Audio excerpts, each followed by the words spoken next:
What's up, guys? Welcome to your 131st Android tutorial for the new boss. And what we're going to do in this tutorial, we're basically going to get our map working. So the first thing I want you guys to do is open both your layout and your main file, main Java file. And these are the two classes that we're going to work with. The first thing that we want to do is in our XML file. Right now we don't have any kind of Google Map reference. So what we're going to do, we're actually going to delete that text that's in there. Just delete that, and then we're going to go over to the website where we got our key, and we're just going to actually copy this reference right here that they give us. And this is basically for the XML layout. It's a map view, which is actually going to be used to see your map.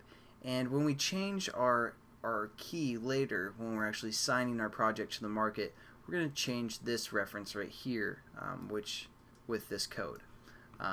Once we get a new code, I should say, for the market. Anyway, so we're going to go back into our XML file, and we're just going to hit Control V here, and we have our map view for the most part set up. We might also want to add a reference so we can refer to it in Java, so we're just going to say ID equals quotations at plus ID / MV for map view main, something like that. Now we're pretty much done for now in this tutorial with the main XML file. The next thing that we want to do is we want to set up a reference and also set up this Java class. And the only thing that we're going to pretty much change is it's not called an activity anymore. It's actually going to be a map activity. So you guys want to make sure you change that, otherwise it's not going to work. And then we just have to import that and implement the method from the map activity. And we're pretty much good to go. Again, it won't work if you have the activity. We need a map activity. So that's pretty much the key point for this tutorial. And then we're also just going to go into our imports and delete the activity one, because we no longer need that since we're working with map activity. So there we go. We're pretty much good. Let's just set up our reference real quick. So let's make it a variable up here. Map view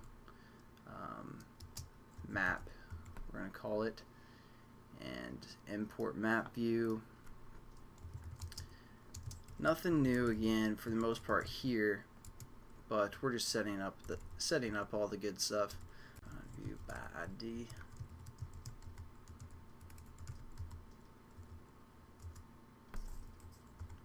And then if everything's set up right, we can run it, and we're just going to hit, and we should get something like this. So pretty neat, pretty cool, all that good stuff. But let's say we want to enable a zoom function within our map. So we're just going to set that up real quick. Pretty simple. We're going to say map dot set built-in zoom to be true.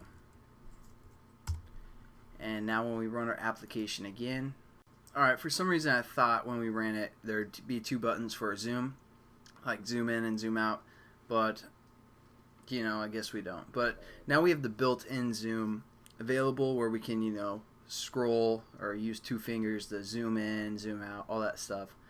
So pretty much that's it for this tutorial. Pretty simple for the most part. And just to mention, if you guys are getting like a gray grid, which you know might appear the first time you run it anyways, so just wait a couple minutes, and if it's still a gray grid, you want to probably go back to the previous tutorial and make sure you get another key for your application, and just change your key reference to make sure it works. Maybe you typed one letter in wrong when we were trying to get our key or certificate for the fingerprint. So just make sure you go back, type it in, and do it that way, and hopefully I'll get rid of the gray grid that you guys might be having. So thanks again for watching, guys, and I'll see you in the next tutorial where we're going to do some more map crap. So see you later.